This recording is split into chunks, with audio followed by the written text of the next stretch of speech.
Hello students, welcome to Biomentors classes online. Today we are going to discuss the next topic in our chapter wave optics और आज का जो topic है बेटा हमारा वो है डिफ्रैक्शन. ठीक है, सो हेडिंग डाल लीजिए. हेडिंग है आपके पास में डिफ्रैक्शन. Okay,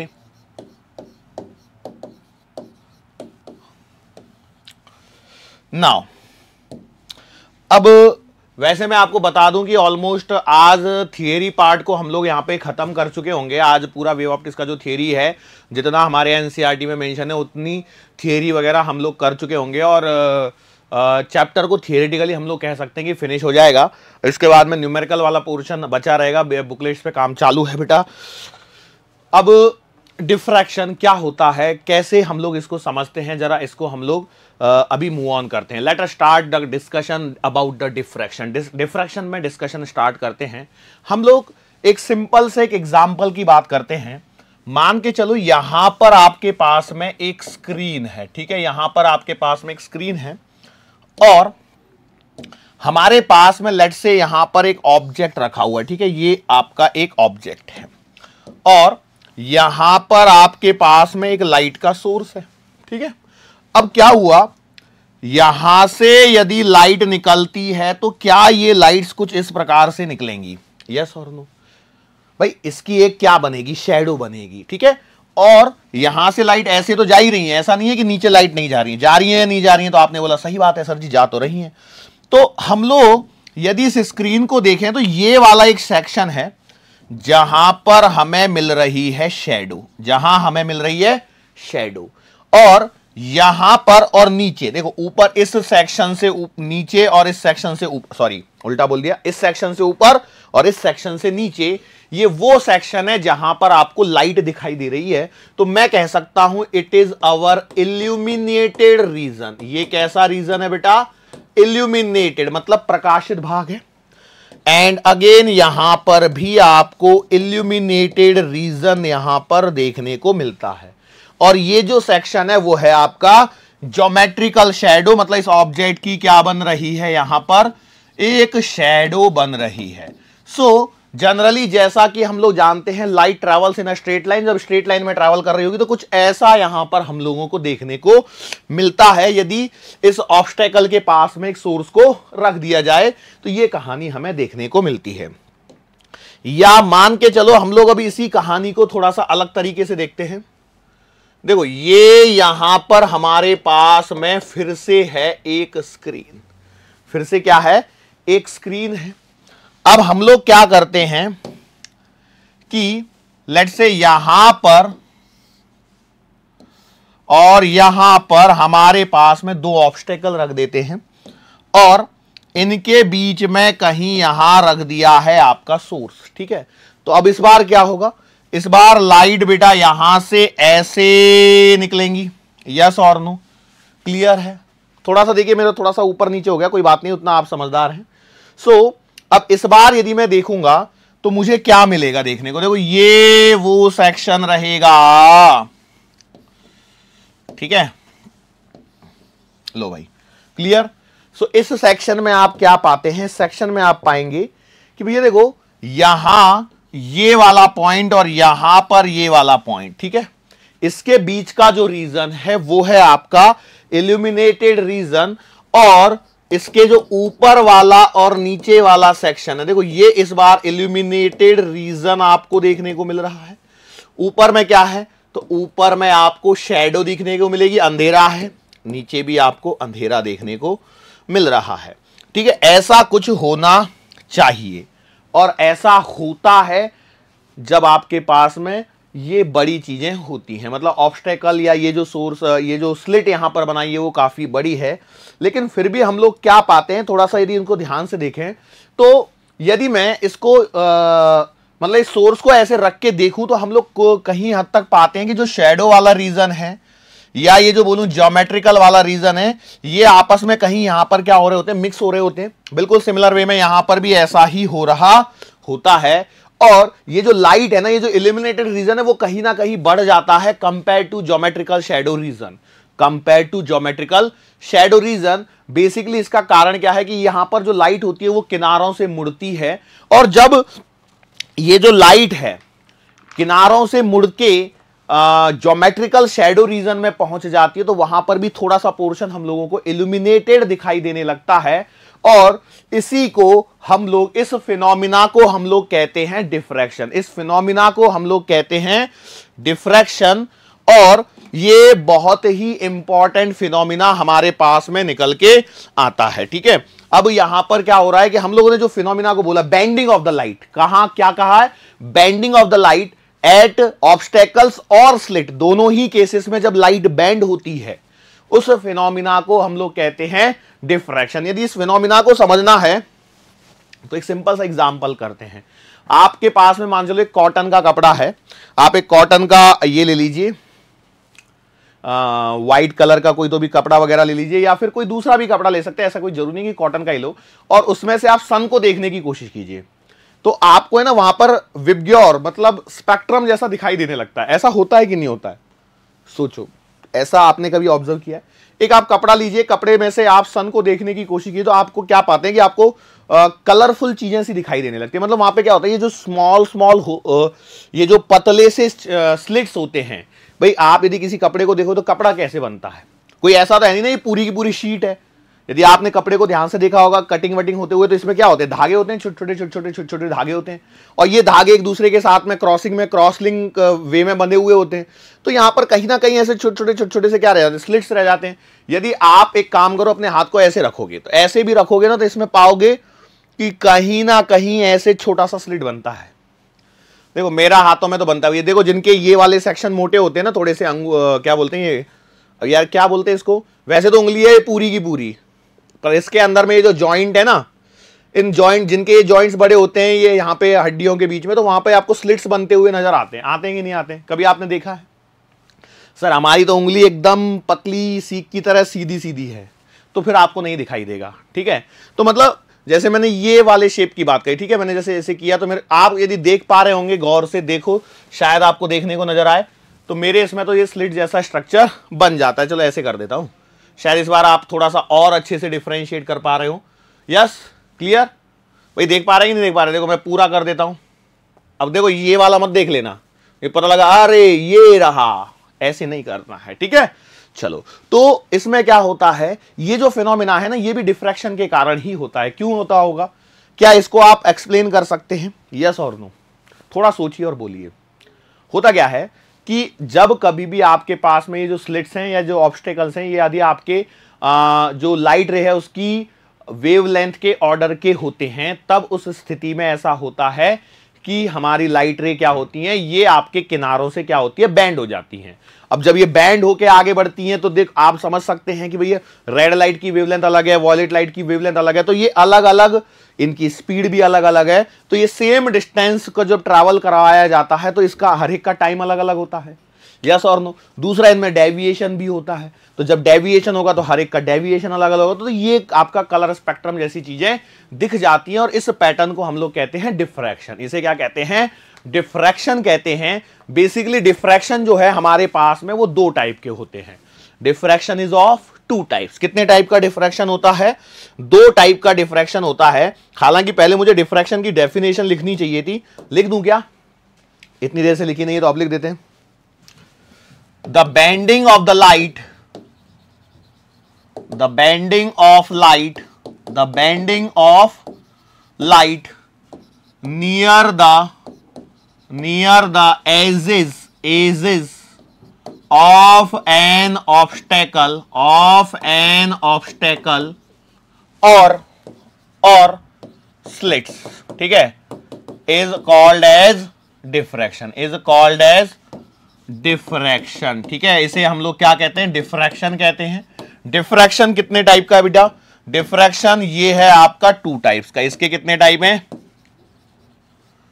two types. कितने टाइप्स हैं? दो टाइप्स हैं।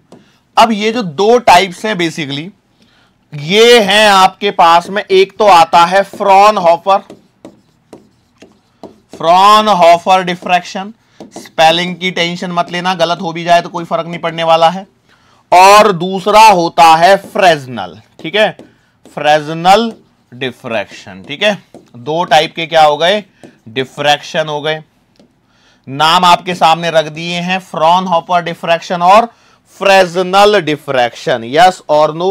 ओके। तो ये जो फ्रॉनहोफर डिफ्रैक्शन की जो हम लोग बात करते हैं, एक्चुअली क्या, ये तो एक तो नाम ऐसे होते हैं, हर कोई अपनी स्पेलिंग अलग अलग लेके चलता होता है, तो टेंशन लेने की जरूरत नहीं है। वैसे अब इसमें फ्रॉनहोफर डिफ्रैक्शन होता क्या है कि जहां पर आपके पास में जो डिस्टेंस है बिटवीन स्क्रीन एंड सोर्स, मैं कह रहा हूं, मैं क्या कह रहा हूं यहां पे इस समय, सोर्स कह रहा हूं, जो distance between screen and source है वो है आपकी इनफाइनाइट। प्रैक्टिकली इनफाइनाइट नहीं है, ये थियोरेटिकली इनफाइनाइट है। मतलब क्या है इनफाइनाइट का मतलब है, मैं कहना चाहता हूं डिस्टेंस जो है आपकी वो काफी बड़ी है। मतलब जो आपकी स्लिट की जो लेंथ आ रही है उसकी तुलना में जो डिस्टेंस है स्क्रीन की वो बहुत ज्यादा है, तो उसे हम लोग इन्फिनिटी की कैटेगरी में रख देते हैं। मतलब effectively we can say that infinite distance, effectively infinite distance. दूसरा होता है फ्रेजनल डिफ्रैक्शन। फ्रेजनल डिफ्रैक्शन में जाहिर सी बात है, अब आप समझ गए होंगे कि जो यहां पर मैं डिस्टेंस की बात करूंगा, वो जो डिस्टेंस होगी स्क्रीन और सोर्स के बीच की, स्क्रीन एंड सोर्स के बीच की, वो क्या होगी, एक फिनिट डिस्टेंस होगी। कैसी डिस्टेंस होगी, फिनिट डिस्टेंस हमारे पास में होने वाली है। सो अब हमारे को पढ़ना कितना है, क्या हम लोगों को ये सारी चीजें पढ़नी है? तो नहीं बेटा, हम लोगों को सिर्फ और सिर्फ फ्रॉनहोफर डिफ्रैक्शन को समझना है। और ये जो फ्रॉनहोफर डिफ्रैक्शन को समझ रहे हैं due to a single slit, due to a single slit, तो इसमें एक फिक्स सेटअप है, एक फिक्स फॉर्मूला है, उनको आपको याद रखना है। ठीक है, सो हम लोग बात करते हैं फ्रॉनहोफर डिफ्रैक्शन की। Fraunhofer diffraction, diffraction due to a single slit, due to a single slit. ठीक है, सो अब ये जो सिंगल स्लिट वाली जो कहानी है उसको समझते हैं हम लोग किस प्रकार से। तो ये इस कहानी को समझने के लिए हम लोग क्या कहते हैं, हम लोग कंसीडर करते हैं एक स्लिट, हम लोग कंसीडर करते हैं एक स्लिट और कहते हैं भैया कि यहां से पैरेलल लाइट्स आपकी चल रही हैं।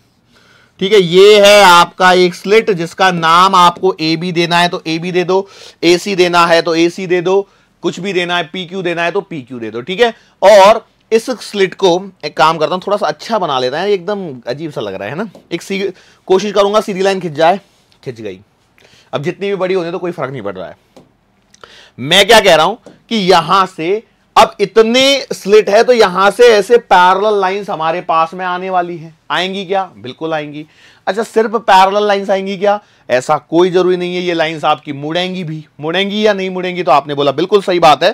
तो हम लोग क्या कर रहे हैं कि भैया दूर कहीं हमारे पास में एक स्क्रीन है और इस स्क्रीन और इस स्लिट के बीच में हम लोग एक लगा रहे हैं कॉन्वेक्स लेंस। क्या लगा रहे हैं बेटा?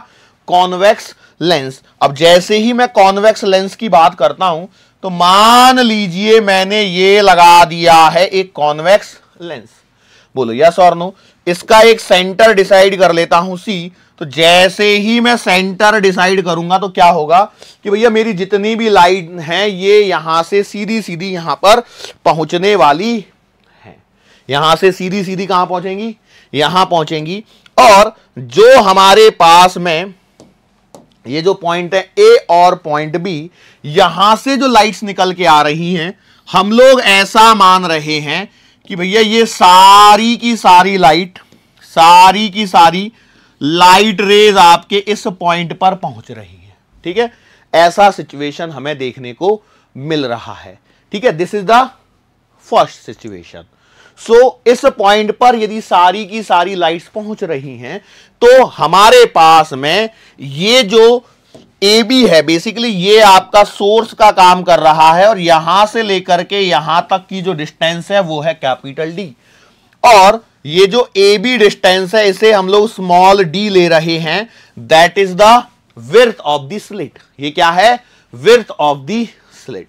अब मैंने क्या बोला कि हम लोग एक कंसिडरेशन लेते हैं एक पर्टिकुलर सेक्शन के लिए। ये सारी रेज, कुछ रेज इनसे थीटा एंगल पर डेविएट होते हुए आई हैं या मुड़ के आई हैं, ठीक है। सो वो रेज का यदि हम लोग बात करते हैं तो वो रेज किस प्रकार से पहुंचेंगी और कहां पहुंचेंगी आप बता सकते हैं। माना कि भैया यहां से हम लोग जो रेज के बारे में बात कर रहे हैं वो यहां से स्मॉल एंगल थीटा पर कहीं तो भी मिली, मान के चलो ये यहां पॉइंट कंसीडर किया गया है, तो भैया ये सारी रेज अब यहां मिलेंगी, ठीक है। ध्यान से देखो, कलर डिफरेंस है क्लियरली, पहले blue blue blue blue colour है, अब pink pink pink pink colour है, यस और नो। मैंने माना है कि भैया ये जो एंगल है वो सब जगह पर थीटा एंगल है, उन सेम वाली लाइट्स को मैं यहां पर कंसीडर कर रहा हूं। तो ऐसा करने के पश्चात हुआ क्या कि भैया देखो, यदि मैं पहले इस पॉइंट को कंसीडर करता हूं, P0 मान लेते हैं इस पॉइंट को, तो C से जो लाइट चलेगी वो यहां पहुंच गई सीधी, और जो लाइट रे A से चल के P0 पर पहुंचेंगी और B से चल के P0 पर पहुंचेंगी, उनको सेम डिस्टेंस ट्रैवल करनी पड़ेगी। कौन सी वाली को? A से चल के जो P0 पर पहुंची है और जो B से चल के P0 पर पहुंची है। हाँ, ये बात तय है कि C को कम डिस्टेंस ट्रैवल करनी पड़ेगी, लेकिन हम क्या कह रहे हैं कि ये पैराक्सियल रेज है तो ये एंगल बहुत ही छोटा है, और एंगल बहुत ही छोटा है तो हम लोग नियरली कह सकते हैं कि भैया इनकी भी डिस्टेंस ऑलमोस्ट सेम है, मतलब सारी लाइट रेज यहां पर जाके इकट्ठी हो रही हैं, और ये वाला जो पॉइंट है वो आपका बहुत ही ब्राइट पॉइंट यहां पर निकल के आ रहा है। लेकिन जब मैं एक थीटा एंगल पर मुड़ी हुई लाइट रे के बारे में बात कर रहा हूं, जो कि मान के चलो इस पॉइंट P पर पहुंच रही है, तो ये P की कहानी कैसी होगी, क्या मैं कुछ बता सकता हूं? तो इसको समझिए क्या हो रहा है कि भैया देखो, यदि मैं यहां से एक परपेंडिकुलर डालूं तो भैया इस लाइट की जो इन लाइट्स की जो डिस्टेंस है, इनमें ये क्या आ रहा है, एक पाथ डिफरेंस क्रिएट हो गया।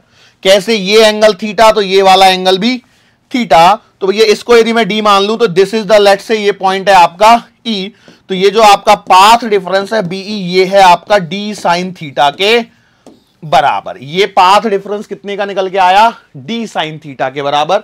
यदि आपको डी अच्छा नहीं लिख रहा है तो आप ए ले सकते हैं, ठीक है।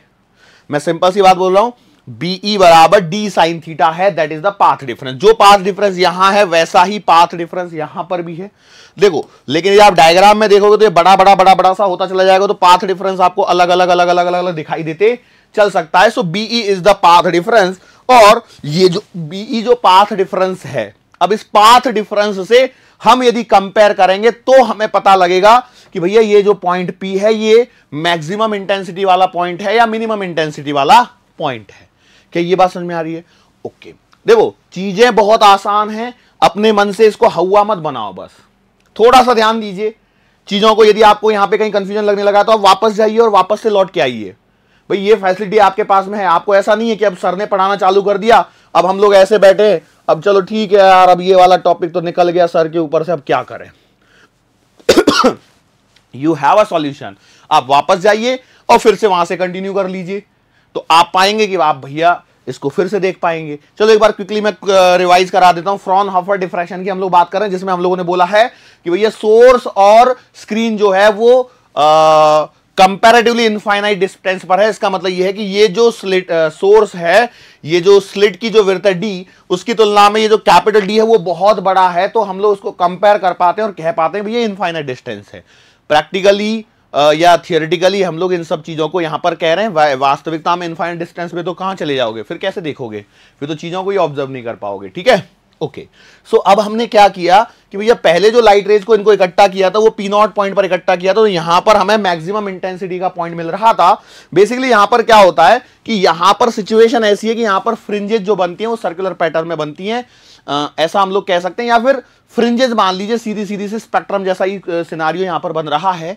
लेकिन अब ये जो कहानी है, उस कहानी को यदि मुझे समझना है तो वो कहानी ये मान के चलिए कि जो सी पॉइंट के लिए है, मैं सिर्फ सी पॉइंट को कंसीडर कर लेता हूं, सिर्फ सी पॉइंट को कंसीडर कर लेता हूं, तो इस सी पॉइंट के लिए भी तो पाथ डिफरेंस निकल के आ रहा है। तो सी वाली में जो सी से चली है P0 तक और जो सी से चली है P तक, उन दोनों में कुछ ना कुछ पाथ डिफरेंस है, यस और नो। अब यदि ये पाथ डिफरेंस के बेसिस पर मैं सोचता हूं तो सी के ऊपर एक पॉइंट और नीचे एक पॉइंट, इक्वल हाइट पर एक ऐसे पॉइंट होंगे उनके लिए सब चीजें सेम होंगी। मतलब जैसे सी से ऊपर किसी डिस्टेंस पर आपने एक पॉइंट कंसीडर किया, जो कि मैंने अभी यहां पे ए लिया हुआ है, बिल्कुल सी से उतने ही नीची दूरी पर एक पॉइंट और होगा।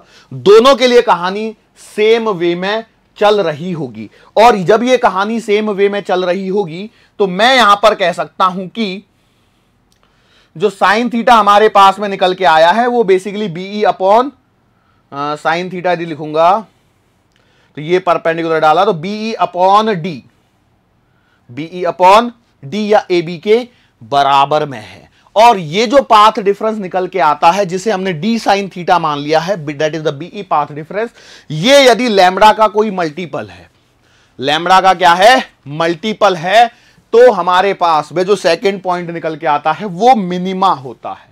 मतलब हमें यहां पर पढ़ना क्या है कि भैया पोजीशन ऑफ सेकेंडरी मिनिमा पढ़नी है, ठीक है। सेंटर वाला पॉइंट ब्राइट पॉइंट है, उससे हमें मतलब ही नहीं है। हम बोल रहे हैं जो ऊपर वाला पी पॉइंट है, ध्यान रखो मैं क्या बोल रहा हूं। पी नॉट पॉइंट पर आपको मैक्सिमम मिला है, मैक्सिमम वो जो ब्राइट पॉइंट है वो मिला हुआ है, लेकिन जो ऊपर वाला पॉइंट है पी वाला, उसके बारे में चर्चा चल रही है। तो हम लोग बात कर रहे हैं यहां पर कि position of secondary minima, position of secondary minima.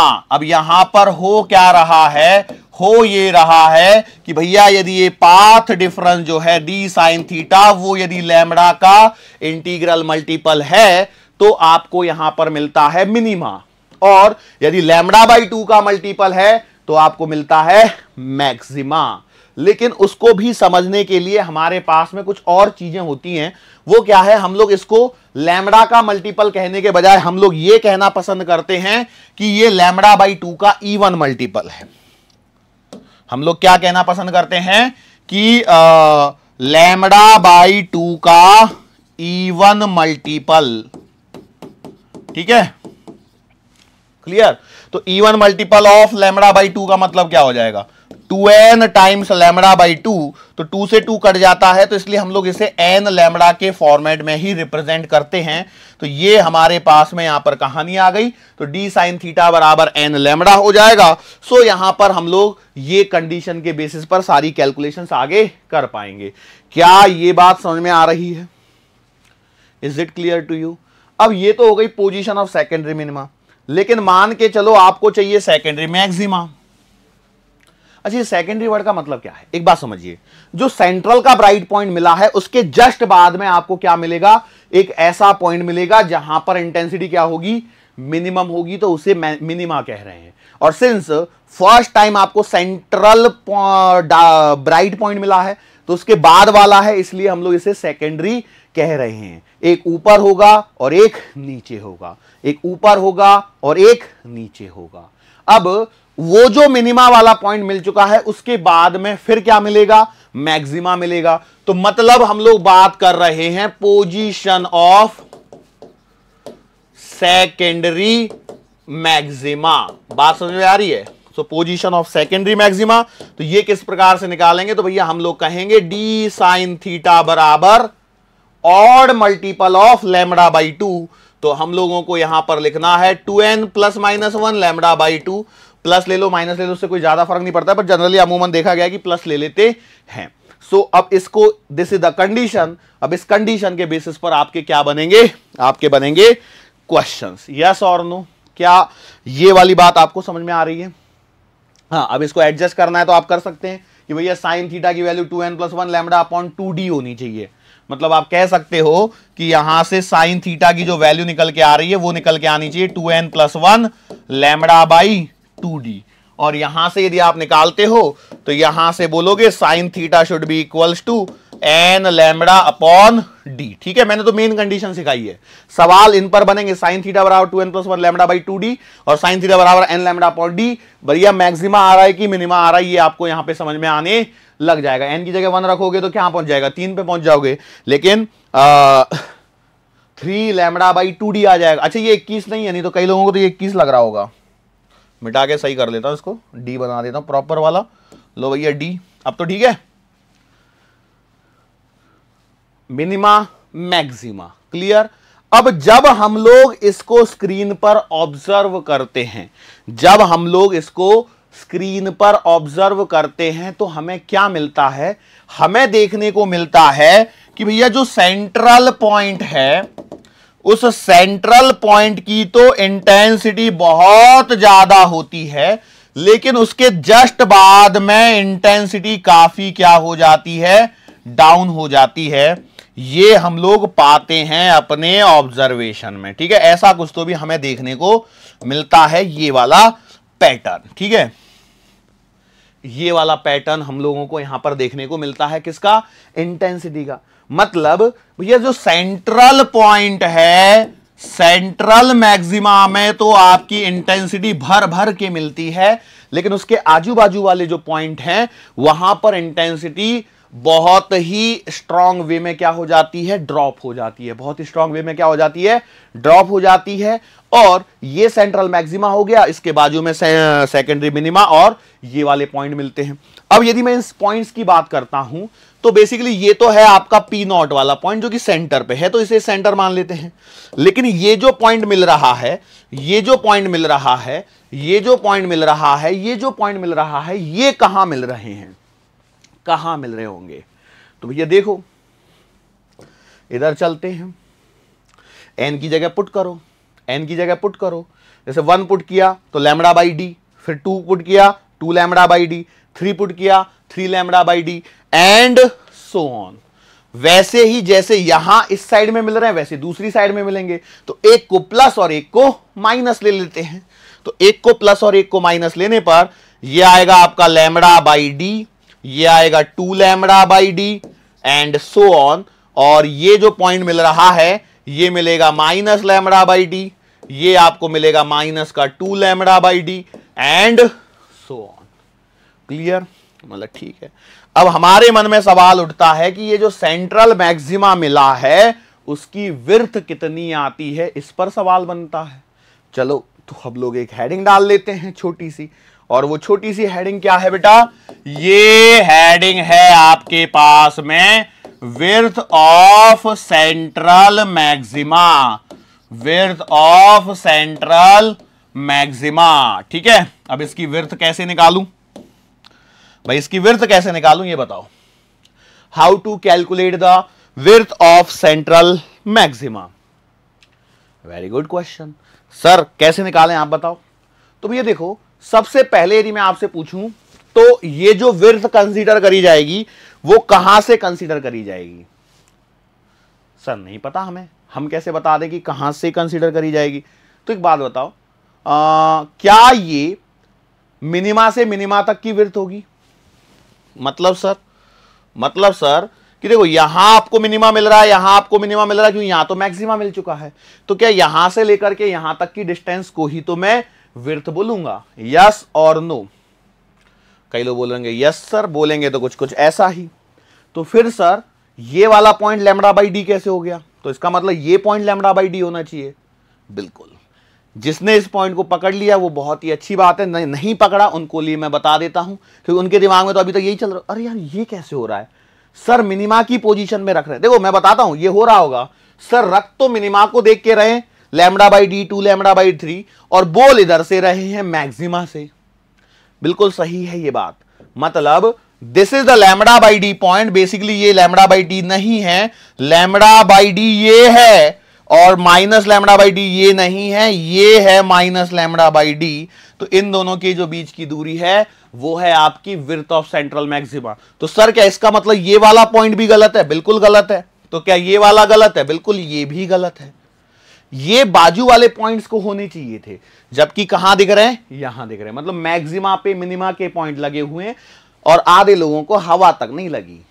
लगी क्या? सर हम तो कहां सर, आप कहां हमसे मजाक करते हैं सर, हमें तो पता ही नहीं चला कि कैसे कब गलती हुई थी। ये ईमानदारी से बताना कितने लोगों को ये वाला पॉइंट क्लिक हुआ था कि सर लैम्बडा बाई डी यहां नहीं, लैम्बडा बाई डी यहां होना चाहिए?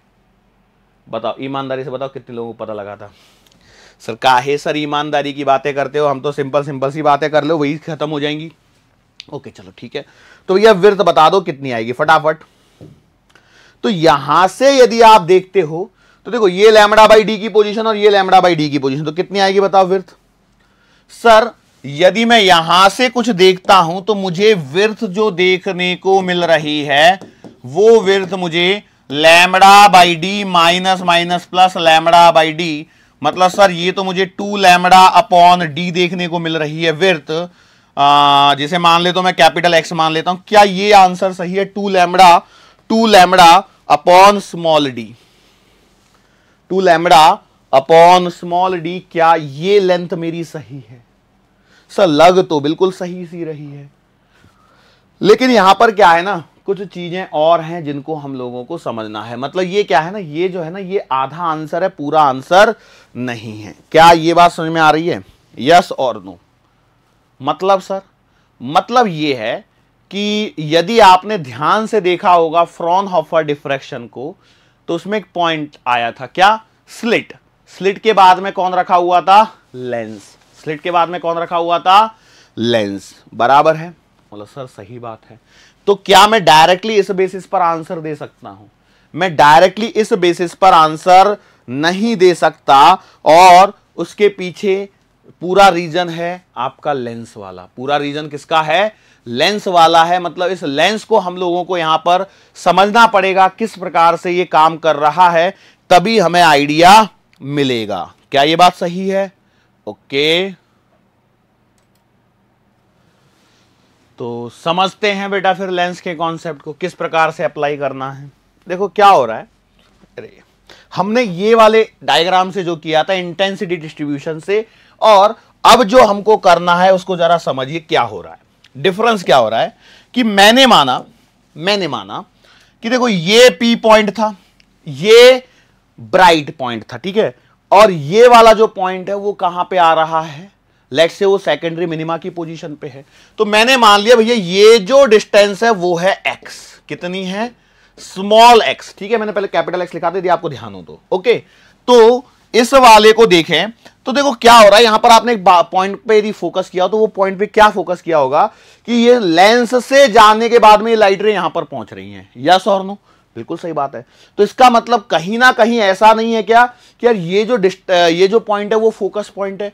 बिल्कुल फोकस पॉइंट है। लेकिन सर मैं कैसे कर लूं? यहां तो कुछ और ही चीजें दिखाई दे, तो यहां पर जो चीजें दिखाई दे रही हैं उसको मैं समझाता हूं कि इफ द एंगल इज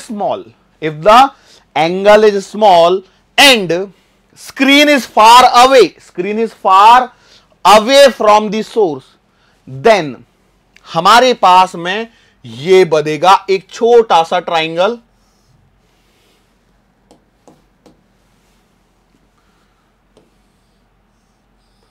कुछ इस प्रकार का। ठीक है, ये ट्राइंगल दिख गया। इसमें देखिए this is the angle theta, ये वाली साइड है एक्स और ये वाली जो साइड है वो है कैपिटल डी। सर लेकिन कैपिटल डी तो स्लिट से लेकर के स्क्रीन तक है, और आप तो ये लेंस के हिसाब से कंसीडर कर रहे हैं। नहीं बेटा, देखो ये थीटा यहां से बना है, तो सर फिर तो लाइट रे यहां पे मुड़ी भी तो थी थोड़ी सी। उन सबको इफेक्ट्स को नेगलेक्ट मानते हुए चलते हैं यहां पर। तो थीटा बराबर दिस। ओके, सो यहां से मुझे मिलता है, तो इसका मतलब क्या करना है, पहले तो इसको उड़ा देना है और फिर आपको देखना है क्या कि भैया साइन थीटा बराबर एक्स अपॉन कैपिटल डी। इसे मैं और एक चीज लिख सकता हूं, वो है x upon small F. Sir ये एक्स अपॉन स्मॉल एफ कैसे लिख दिया? मैं ये मान लूं कि जो लेंस है यदि वो सोर्स के एकदम पास में रखा है तो D will be approximately equals to small F, focal length के बराबर होगा। ध्यान सुनना जो मैं चीजें बोल रहा हूं। मैं क्या बोल रहा हूं कि भैया if lens is very close to slit, lens is very close to slit, तो भैया आप बोलोगे डी बराबर स्मॉल एफ। अच्छा, और कंडीशन कौन सी थी? Paraxial rays theta is very small, then आपने ये लिखा है। ठीक है, साइन थीटा बराबर एक्स अपॉन डी कब लिख रहे हैं? जब आपका जो स्क्रीन है वो बहुत ज्यादा लार्ज डिस्टेंस पर है तो आप ये लिख पा रहे, नहीं तो फिर नहीं लिख पाते थे। क्यों? लाइट रे मुड़ी भी तो है। उस इफेक्ट को क्यों नेगलेक्ट किया है? क्योंकि फ्रॉनहोफर डिफ्रैक्शन बोलता है कि source and screen are at infinite distance. लेकिन वास्तविकता में हम लोग इनफाइनाइट पे हैं क्या? नहीं, वास्तविकता में इनफाइनाइट नहीं है, लेकिन स्लिट की लेंथ के सामने वो डिस्टेंस बहुत बड़ी है, इसलिए हम लोग उसे इनफाइनाइट मान रहे हैं।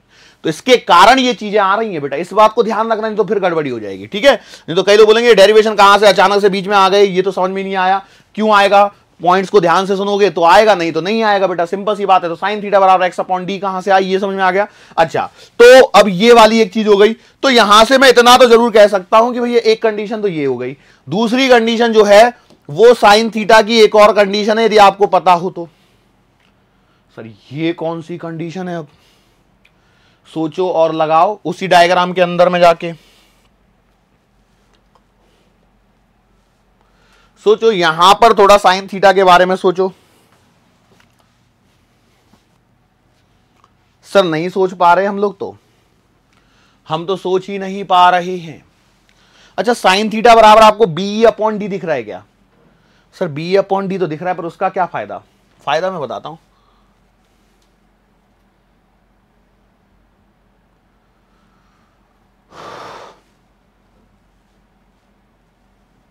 देखो, साइन थीटा बराबर बी अपॉन डी आपको दिख गया होगा। ठीक है, तो मैं बोल रहा हूं कि यदि ये वाला पॉइंट फर्स्ट मिनिमा है, तो बेटा फर्स्ट मिनिमा के लिए फॉर फर्स्ट मिनिमा एन की वैल्यू 1 हो जाएगी, तो साइन थीटा बराबर आएगा लैम्बडा अपॉन स्मॉल डी। बोलो यस और नो?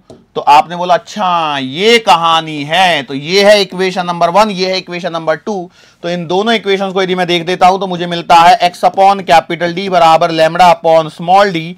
सो यहां से मैं पाता हूं कि मेरा जो इक्वेशन बन जाएगा वो बन जाएगा एक्स बराबर lambda capital D upon small D. क्या ये मेरा आंसर है? ये भी मेरा आंसर नहीं है। क्यों नहीं है बेटा answer? What is the reason behind this कि ये आंसर नहीं है? रीजन सिंपल है। आपसे मैं विड्थ पूछी थी, आपने सिर्फ ऊपर के कंसीडर किया, नीचे को कंसीडर किया क्या? नहीं किया। तो प्रैक्टिकली यदि देखा जाएगा तो विड्थ ऑफ सेंट्रल मैक्सिमा जो आएगी वो आएगी W बराबर 2x, W मान रहा हूं, तो ये आएगा 2 lambda capital D upon small D. ये आपको आंसर याद रखना है। ठीक है, सीधा सीधा स्ट्रेट फॉरवर्ड सवाल आता है। क्या ये कर पाओगे आप लोग? फटाफट बोलो। आराम से कर सकते हैं या कोई रोना धोना चलेगा? सर कैसे करेंगे, सर ऐसा कैसे होगा, सर ये कैसे होगा, वो कैसे होगा?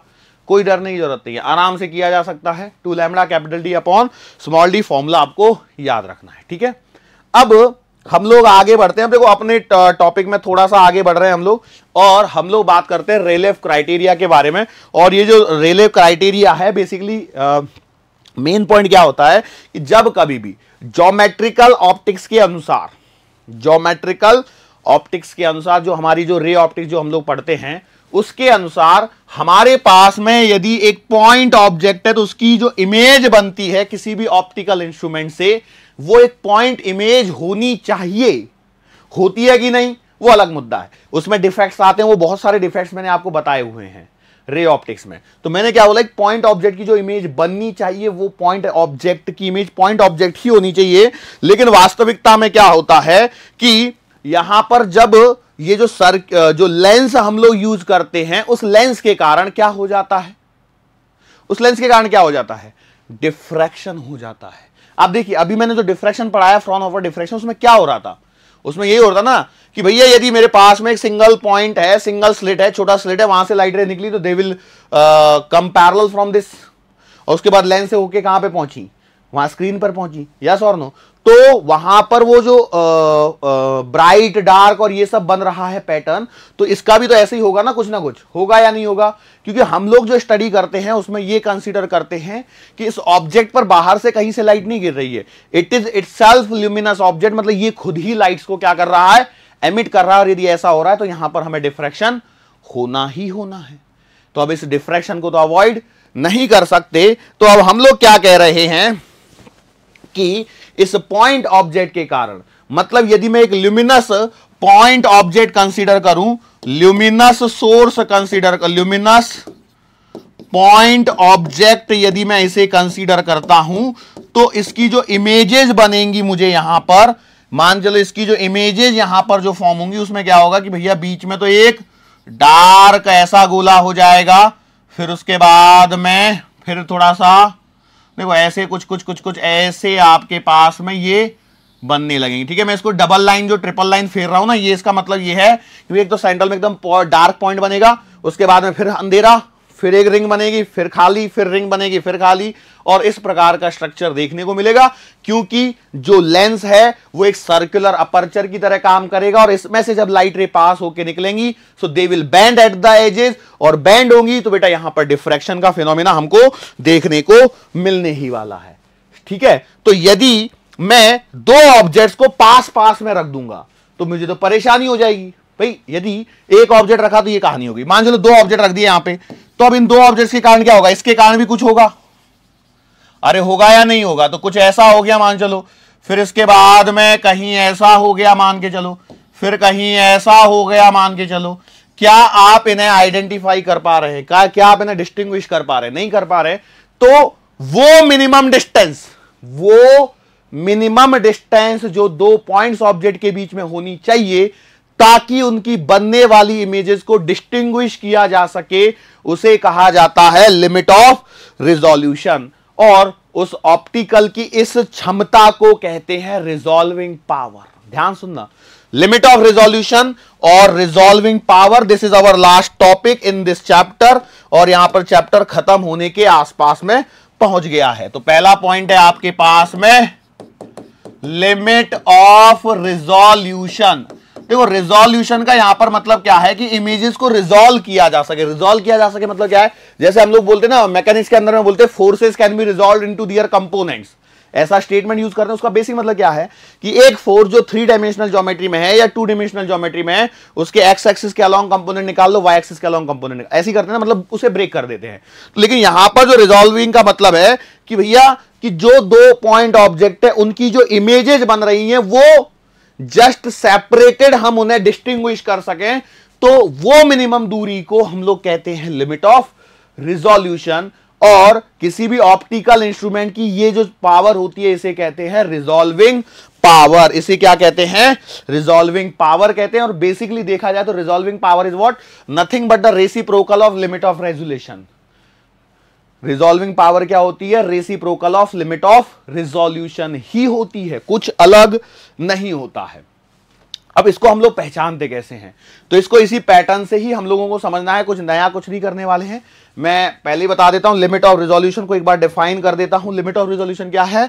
लिमिट ऑफ रिजोल्यूशन जो है वो basically the smallest angular displacement, या क्या बोलना, डिस्टेंस बोलना चाहिए, डिस्प्लेसमेंट क्यों बोल रहा हूं मैं, वेक्टर में कहां घुस गया। Distance between two objects where their images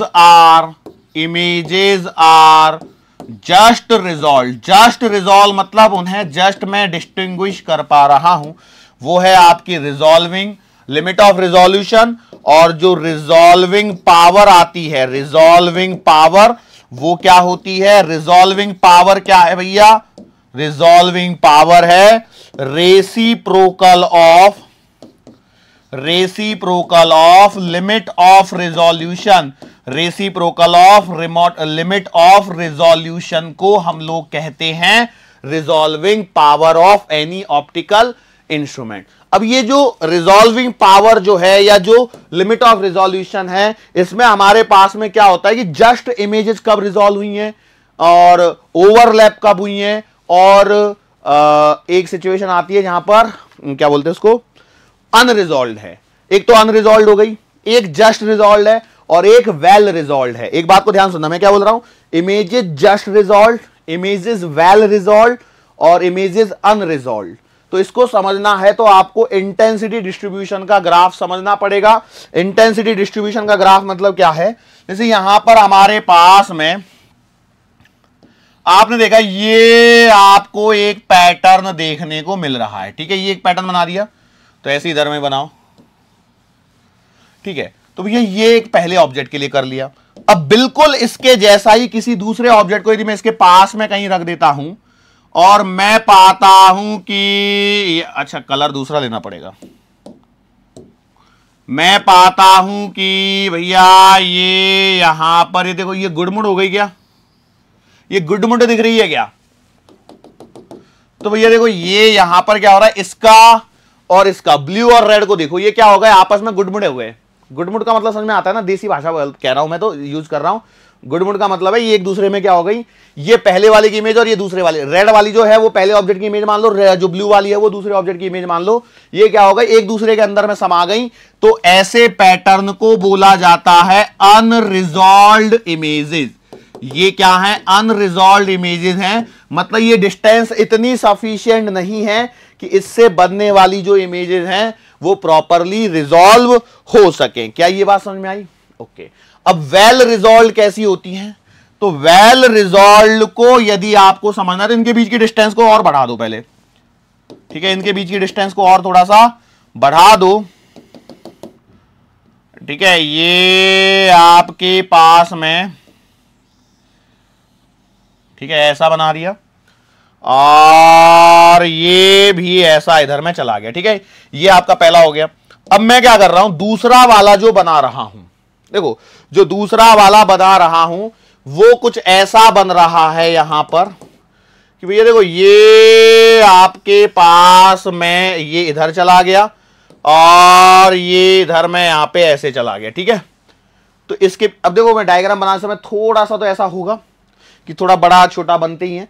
तो देखो इस वाले को देखो क्या हो रहा है, इसका पूरा अलग चल रहा है और इसका पूरा अलग चल रहा है। मतलब क्या हो रहा है कि जब आपका पहले वाले का जो मैक्सिमा है वो दूसरे वाले के मिनिमा से भी अलग हो जाए तो हम लोग इस वाले टाइप को कहते हैं, इसमें इमेजेस को मैं कहूंगा वेल रिजॉल्व। बहुत ही शानदार तरीके से इनके बीच की डिस्टेंस इतनी बढ़ चुकी है कि उन्हें हम लोग प्रॉपरली सेग्रीगेट कर पा रहे हैं। अब एक कहानी और होती है जिसमें हम लोग कहते हैं जस्ट रिजॉल्व। क्या कहते हैं? जस्ट रिजॉल्व की कहानी। तो बेटा जस्ट रिजॉल्व की कहानी को यदि आपको समझना है तो भैया इसको जरा देखिए क्या हो रहा है कि जब पहले वाले का मैक्सिमा दूसरे वाले के मिनिमा पे क्या हो रहा हो, खत्म हो रहा हो, तो उसे हम लोग कहते हैं जस्ट रिजॉल्व। पहले वाले का मैक्सिमा दूसरे वाले के मिनिमा पे क्या हो रहा हो, खत्म हो रहा हो, तो उसे हम लोग कहेंगे जस्ट रिजॉल्व। तो थोड़ा सा फर्क आएगा। देखो मतलब क्या हो रहा है कि यदि मैं इसके मैक्सिमा को शुरू करूं तो देखो ये यहां से शुरू हुआ और देखो इसका जहां पे पहले का मिनिमा आ रहा है वहां पे इसका मैक्सिमा आ गया। तो अब देखो अब इसको क्या हो रहा है, अब यहां पे कोई प्रॉब्लम नहीं है, ये दोनों आपस में क्या हो रहे हैं, प्रॉपर अलग अलग हो रहे हैं, ठीक है। अब प्रॉपर क्या हो रहा है, अलग अलग हो रहे हैं, तो इसे हम लोग कहते हैं जस्ट रिजॉल्व। देखो दोनों में फर्क आ रहा है, इसमें क्या हो रहा है, ये दो सूरत आपस में गुड़मुड़ हो रही है। यहां क्या हो रहा है कि इस वाले का यदि मैं देखूं मिनिमा तो इसके मैक्सिमा पर है और इस वाले का जो मिनिमा है ये इसके मैक्सिमा पे है। इसका ये मैक्सिमा है और देखो इस पे ब्लू का मिनिमा दिख गया, ये मैक्सिमा है ब्लू का, रेड का मिनिमा दिखा दिया। अब आगे थोड़ा सा ये गुड़मुड़ गुड़मुड़ जैसा दिखता है हम लोगों को, लेकिन रियलिटी में क्या है, हम बनाते समय गुड़मुड़ होता है, रियलिटी में सही बन जाता है। तो इसको कहते हैं हम लोग जस्ट रिजॉल्व। इसको क्या कहते हैं, जस्ट रिजॉल्व। यदि आप चाहते तो हम लोग एक काम कर सकते हैं, इसको थोड़ा सा मिटा के अलग बना लेते हैं, मतलब हमको टुकड़े टुकड़ों में बनाना पड़ेगा। देखो बना के दे देता हूं, क्या दिक्कत है, ठीक है। ये आपका ऐसा हो गया, ठीक है। और अब मैं लिया ब्लू वाला, ये आपका, अरे दे दे दे, ये आपका कुछ ऐसा चला गया, ठीक है। फिर मैंने रेड वाले को लिया तो फिर भैया ये रेड वाले का यहां चला गया और ये ब्लू वाले का ऐसा चला गया। तो देखो इतना थोड़ा सा बना लो जिसमें आप इनको डिस्टिंग्विश कर पाओ, ठीक है। तो ये है आपका जस्ट रिजॉल्व वाला। ये क्या है, जस्ट रिजॉल्व वाली सिचुएशन है। तो वेल रिजॉल्व कब कहते हैं कि जब दोनों का जो सेंट्रल मैक्सिमा है उनके बीच की जो डिस्टेंस है वो काफी ज्यादा होती है, ठीक है। काफी ज्यादा का मतलब क्या है, फर्स्ट मिनिमा और सेंट्रल मैक्सिमा के डिस्टेंस से भी ज्यादा आती है जब दोनों के सेंट्रल मैक्सिमा की डिस्टेंस तो कहते हैं वेल रिजॉल्व सिचुएशन, और जस्ट रिजॉल्व कब है, जब पहले का मैक्सिमा दूसरे के मिनिमा पर आकर के ओवरलैप हो रहा है, तो जस्ट रिजॉल्व वाली सिचुएशन यहां पर क्रिएट होती है। ठीक है, सो यहां पर हम लोगों को पढ़ना क्या है, तो हम लोगों को कुछ फॉर्मूले याद रखने हैं, और वो फॉर्मूले हैं regarding the resolving power of microscope and resolving power of telescope. फॉर्मूले थोड़े से याद रखने, बाकी कोई दिक्कत वाली बात नहीं है। सो ये है आपका सबसे पहला रिजॉल्विंग पावर ऑफ माइक्रोस्कोप।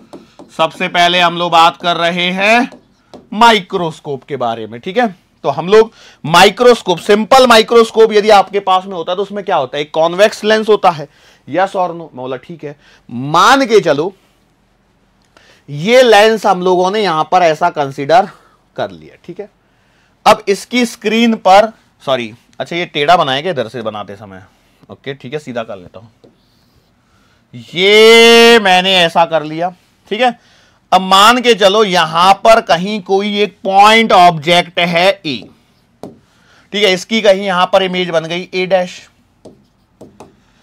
यहां कोई दूसरा ऑब्जेक्ट मान लीजिए बी, तो इसकी कहीं यहां पर एक इमेज बन गई बी डैश। अच्छा ये जो इमेजेस बनाई होंगी ए डैश बी डैश, इसको कैसे लिया होगा, तो भैया देखो मैं क्या कहता हूं कि देखो एक ए से सीधा सीधा मान लीजिए ये लाइन थोड़ी इधर आ रही है, थोड़ा ए डैश नीचे हो गया क्या,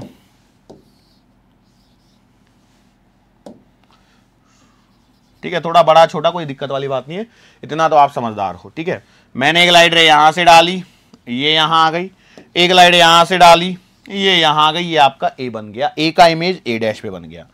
अब बी के कारण क्या हो रहा है, बी के कारण भी तो बिल्कुल सेम चीजें ऐसी ही हो रही होंगी कि नहीं हो रही होंगी, तो आपने बोला सही बात है, तो बी के कारण भी बनाने की कोशिश करते हैं। मैंने माना अच्छा ये रेड कलर है, अच्छा ब्लू लिया ना मैंने, ठीक है, ये यहां से गया, ठीक है, ऐसी कुछ सिचुएशन यहां पर मुझे देखने को मिल रही है। अब थोड़ा बड़ा थोड़ा छोटा उससे कोई घबराने वाली बात नहीं है बेटा। अब यहां पर जो मेन कहानी है वो कहानी क्या है वो समझिए। लेट्स से जो पॉइंट ए है, ये पॉइंट ए जो है इस लेंस के अपर्चर पर लेट्स से टोटल एंगल जो बना रहा है वो है 2 थीटा, तो बेटा ये वाला ऊपर का एंगल थीटा, नीचे का एंगल भी theta. Is it clear to you? और हम लोगों ने जब डेफिनेशन लिखी थी तो हमने क्या बोला था, द मिनिमम डिस्टेंस या मिनिमम एंगुलर सेपरेशन की बात करी थी जो लिमिट ऑफ रिजोल्यूशन की तरफ चल रहा था। सो अब यहां पर देख के बताइए क्या होगा सिचुएशन, बस खत्म। ये चीज आपको बस समझनी है कि यदि ये अपर्चर 2 थीटा पर है तो ऊपर का थीटा नीचे का थीटा, तो भैया इस 2 थीटा के कारण क्या हो रहा है कि यहां पर जो भी लाइट रेज जा रही है वो लेंस से मुड़ेंगी तो डिफ्रैक्ट भी होंगी, और डिफ्रैक्शन होगा तो भैया ये जो डिस्टेंस होनी चाहिए वो कितनी होनी चाहिए।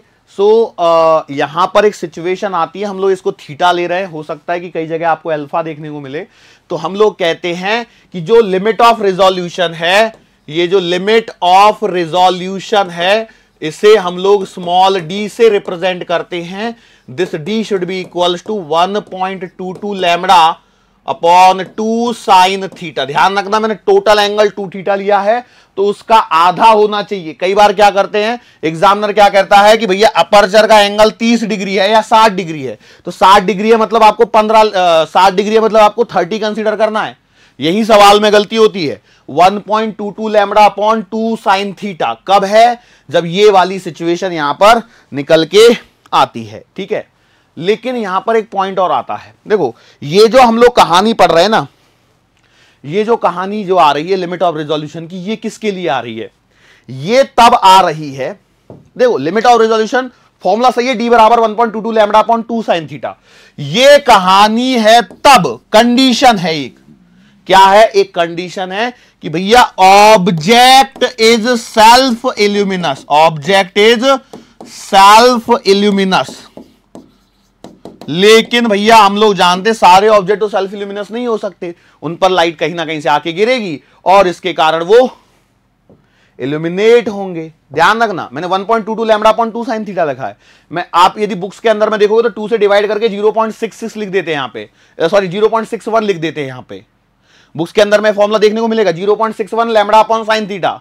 मैंने यहां पे क्या लिखा है 1.22 लैम्डा अपॉन 2 साइन थीटा। कब? जब आपका ऑब्जेक्ट क्या है, सेल्फ इल्यूमिनस है। लेकिन हर बार आपका ऑब्जेक्ट सेल्फ इल्यूमिनस हो ऐसा जरूरी नहीं है। तो भैया कहानी ये आता है कि इसमें आबे करके एक है, अब वो जापान वालों की बात नहीं कर रहा हूं, यहां पे ABBE है करके इनका नाम है। तो इन्होंने बोला कि भैया जो लिमिट ऑफ रिजोल्यूशन है वो चेंज हो जाएगी किसमें, लैम्डा अपॉन 2 साइन थीटा में। किसमें चेंज हो जाएगी, लैम्डा अपॉन 2 साइन थीटा में लिमिट ऑफ रिजोल्यूशन ये बन के आएगी। कब? यदि object is not a self luminous. ये कब हो रहा है, when object is not self luminous. बात समझ में आ रही है? तो इन चीजों को बस यहां पर ध्यान रखना है और उससे ज्यादा और कुछ भी नहीं है। अब कई बार हम लोग क्या करते हैं, इस डिफ्रैक्शन पैटर्न को मान के चलो किसी मीडियम में कंसीडर करना है। किसमें कंसीडर करना है, मीडियम में। तो हम लोग बोलते हैं कि when Fraunhofer diffraction is studied in medium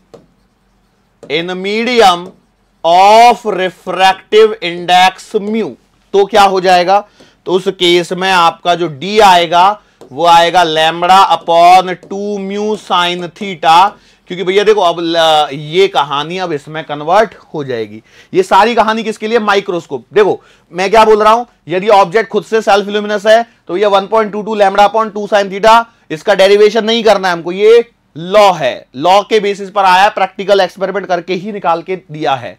लेकिन ये तब है जब ऑब्जेक्ट सेल्फ इल्यूमिनस है। लेकिन ऑब्जेक्ट सेल्फ इल्यूमिनस नहीं है तो भैया हम लोग क्या करते हैं, आबे करके एक आए थे, उन्होंने बोला था कि भैया the least distance between two object so that they are just resolve is what, D बराबर lambda upon 2 sine theta. Clear है? अब इसको यदि हम लोग किसी मीडियम में रख के स्टडी करेंगे तो भैया लैम्डा की जगह लैम्डा अपॉन म्यू आ जाएगा, तो डी बराबर lambda upon 2 mu sign theta. ध्यान रखना जो एंगल ऑफ अपर्चर लेंस पे लिया गया है वो 2 थीटा है, तब ये थीटा यहां पर आ रहा है। कई बुक्स में क्या होता है, वो थीटा एंगल दे देते हैं, वो वाला एंगल जो है ना अपर्चर वाला एंगल, ये जो मैंने 2 थीटा लिया है ना उसे थीटा दे देते हैं और फिर यहां पे θ/2 लिख देते हैं। तो ऐसा नहीं कि ये कुछ गलत है और वो कुछ गलत है, वो अपनी अपनी जगह सब सही है, बस एंगल आधा करना है, उतना आपको क्या होना चाहिए, ध्यान रहना चाहिए। यस और नो, क्या ये बात सही है? This is what simple microscope के बारे में हम लोगों ने यहां पर डिस्कस किया है। ठीक है, अब यहां पे एक पॉइंट और है, वो पॉइंट है बेटा यहां पर क्या, हाँ, ये जो म्यू साइन अल्फा यहां पर निकल के आ रहा है ना, इसे बोला जाता है न्यूमेरिकल अपर्चर। कई बार क्या होता है, एग्जामिनर क्या करता है, इस टर्मिनोलॉजी को सीधा दे देता है। तो उसने क्या बोला है कि भैया ये जो म्यू साइन थीटा है is what, is a numerical aperture. Numerical aperture ये एक टर्मिनोलॉजी है जो ध्यान रखनी है, म्यू साइन थीटा। अब मेरे मुंह से अल्फा निकला था क्योंकि मैंने बोला ना आपको, कहीं पे थीटा कहीं पे अल्फा, तो वो वही है। म्यू साइन थीटा क्या है, numerical aperture of the object of microscope. Clear? लिखूं क्या पूरा, numerical aperture of objective of microscope लिख देता हूं, कौन सा फर्क पड़ने वाला है। ठीक है, ये है पूरी कहानी। इसके बाद में जब हम लोग आगे बढ़ते हैं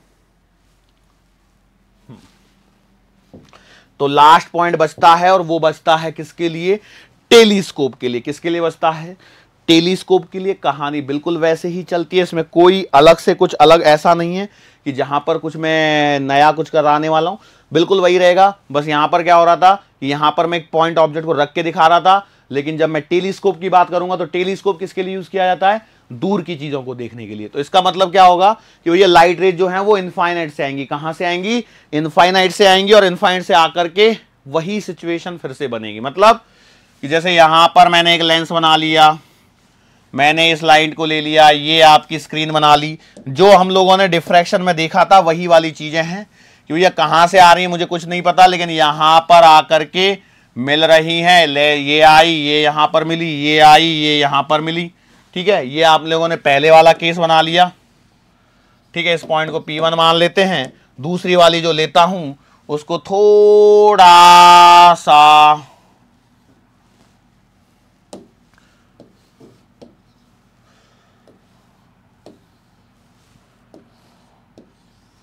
ठीक है, ये वाला डायग्राम फिर से बनाना है और कुछ भी नहीं है। सो यहां पर क्या हो रहा है, यहां पर कुछ नहीं है, सिंपल सी चीजें हैं। ये वाला एंगल वही थीटा थीटा थीटा, वो लोग कर सकते हो क्या सर? इसमें क्या करना है वही तो पता ही नहीं लगा हम लोगों को। कुछ नहीं है, देखो ये यहां पर एक लेंस का ये कर दिया और यहां से आप परपेंडिकुलर डाल दीजिए, ये थीटा वाली कहानी बन जाएगी आपकी। बिल्कुल वही जो फ्राउनहोफर डिफ्रैक्शन में हम लोगों ने पढ़ा था, बस वहां पे क्या हो रहा था, जैसा वहां हो रहा है वैसा ही यहां पर भी हो रहा है। ठीक है, मतलब लाइट रेज कितने पे आ रही है, थीटा एंगल पे।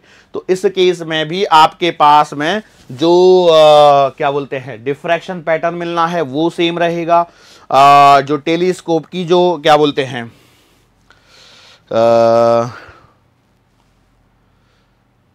ये जो टेलीस्कोप के अंदर में जो लेंस है वही आपका अपर्चर का काम करेगा, मतलब जो स्लिट का काम करेगा। तो वो डी है या ए है, उससे कौन सा फर्क पड़ना है, कोई फर्क नहीं पड़ना है।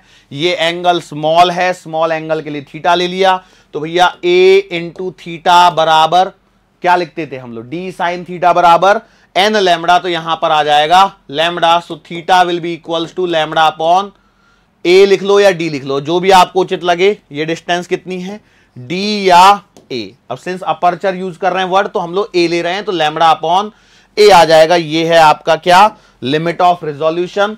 तो रिवॉल्विंग पावर यदि लिखनी है तो रिजॉल्विंग पावर कितनी आ जाएगी, reciprocal of limit of resolution. So कहानी फिर से वहीं पर बढ़ जाएगी, लेकिन यहां पर वही वाली कहानी है कि जो 1.22 वहां आया था, यहां कहां गायब हो गया, कहीं गायब नहीं हुआ है, उसको लिखना ही लिखना है। ये क्या है, ये तो हमारे पास में ये तब सिचुएशन पॉसिबल है, ध्यान रखना, ये हमारे पास में तब सिचुएशन पॉसिबल है जब हमारे पास में रिलीफ की जो कंडीशन लगाई है, लिमिट जस्ट रिजॉल्व इमेजेस के लिए। और दूसरा पॉइंट जो आता है वो ये है कि जब आपके पास में रेक्टेंगुलर अपर्चर होगा तो ये कंडीशन वैलिड होती है, ध्यान रखना। यही चीजें हैं बस यहां पे। ये कब वैलिड है, it is for rectangular aperture, it is for rectangular aperture. देखो इसमें बहुत चीजें याद रखने वाली ज्यादा है, ठीक है, इसलिए परेशानी होती है। बाकी सर्कुलर अपर्चर यदि हमारे पास में है तो हम लोग कहेंगे फॉर सर्कुलर अपर्चर। अब देखो यहां पे कई लोगों के मन में वही चल रहा होता है कि सर ये रिजल्ट कहां से आई, ये तो आपने बताया नहीं। तो देखो हमें कई बार ऐसा होता है कि डेरिवेशंस के बजाय हम लोगों को उन पॉइंट पर ध्यान रखना पड़ता है जहां पर सवाल सीधा सीधा आ जाता है। तो भैया ये थीटा कितना आ जाएगा, ये लिखा जाएगा 1.22 लैम्बडा अपॉन ए, ठीक है, सर्कुलर अपर्चर के लिए ये आएगा situation. Rectangular aperture lambda upon A, circular aperture 1.22 lambda upon A. बहुत सारे फॉर्मूला एक जैसे ही है। पिछले बार आप साइन थीटा की जगह साइन थीटा के हिसाब से कर रहे थे, यहां पर इस हिसाब से कर रहे हैं। क्लियर हुई बात, यस और नो? अच्छा मैं यदि आपसे पूछूं resolving power for circular aperture तो क्या लिख दोगे, A upon 1.22 lambda. Lambda is the wavelength of the light used, wavelength of the light used. A क्या है, अपर्चर है ना, और थीटा क्या है, थीटा है आपका लिमिट ऑफ रिजोल्यूशन। ठीक है, यहां पर सर्कुलर मैनर में सब चीजें चल रही होती हैं। सर वैसे आपने थीटा डायरेक्टली कैसे लिख दिया, साइन थीटा नहीं आएगा क्या इस बार? आएगा, but since theta is very small so हम लोग इस कहानी को कह रहे हैं क्योंकि टेलीस्कोप में आपका जो ऑब्जेक्ट है वो बहुत दूर रखा होता है, तो ये जो बनने वाला एंगल है वो बहुत ही छोटा होता है, इसलिए मैं डायरेक्टली थीटा वर्ड यहां पर यूज कर पा रहा हूं। Is it clear to you, are you sure enough? ठीक है, सो बेटा इसी के साथ में हमारे पास में ये वाला पॉइंट यहां पर क्या हो जाता है, समाप्त हो जाता है। यस और नो, क्लियर है? बोलो फटाफट से। ठीक है, अब इसी के साथ में हमारे पास में जो थियरी का काफी पोर्शन है, या बोलो कि ऑलमोस्ट सब कुछ हम लोगों ने फिनिश कर लिया है। अब आपको एक छोटा सा मैं होमवर्क दे रहा हूं, और वो होमवर्क क्या है कि आपको क्या करना है, डिफरेंस आइडेंटिफाई करना है बिटवीन इंटरफेरेंस एंड डिफ्रैक्शन। ये आपका होमवर्क है। आपने क्या आइडेंटिफाई किया, देखो कल का पूरा लेक्चर इंटरफेरेंस पे था, प्रीवियस लेक्चर जो हुआ है, और आज का पूरा लेक्चर डिफ्रैक्शन पे था। तो इसमें आप क्या डिफरेंसेस आइडेंटिफाई आइडेंटिफाई कर पा रहे हो, इसको आपको देखना है। यदि आपने कर लिया तो बहुत ही अच्छी बात है, क्योंकि इसके बाद में हमारा जो पूरा लेक्चर है वो अब पूरे सिर्फ और सिर्फ न्यूमेरिकल होंगे हम लोग, स्टार्टिंग से लेकर के एंड तक।